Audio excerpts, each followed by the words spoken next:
सासेथा समस्थिया जानानै फैयो बिनि उनावहाय बियो मा रोखोमनि सोलायो खोथाखौ बेखौसो आं नेनानै थादों आरो बे समखौ खुलुमनायाथ' खुलुमखानाय नङा बियो आरो खोथाखौ माबायदि दानलिनो थाखाय नाजागोन मा साननानै दं आं बै समखौसो नेबाय थादों थ'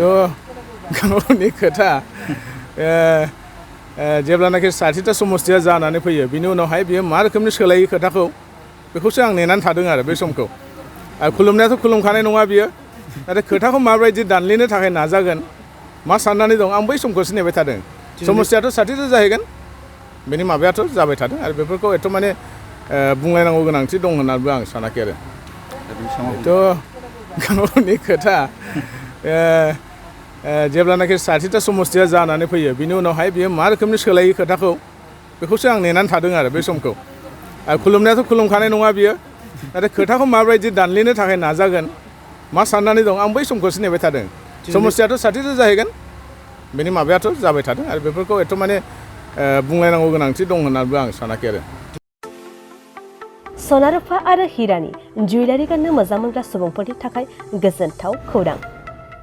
दासान्दि फुजा बोथोरखाय खम बेसेनाव फानगासिनो MSCB जुवेलार्सआव सना रुफा आरो हिरानि समायना रमायना जोंख्लाबनाय जुवेलारिज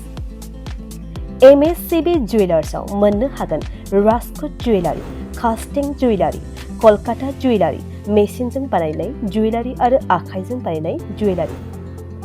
लोगोसेनो हाबा हुखायाव गाननो थाखाय सना आरो हिरानि समायना जुवेलारिसफोरखौबो मोननो हागोन MSCB जुवेलार्सआनो दं क'क्राझार सहरजों नांजाबनाय क'क्राझार रेल गेटनि साखाथि वार्ड नं 5 बिबेकानन्द फर्टआव MSCB जुवेलार्सजों थोंजोङै जगाजग खालामनोबो हागोन 9954273079 जानबुं अनजिमायाव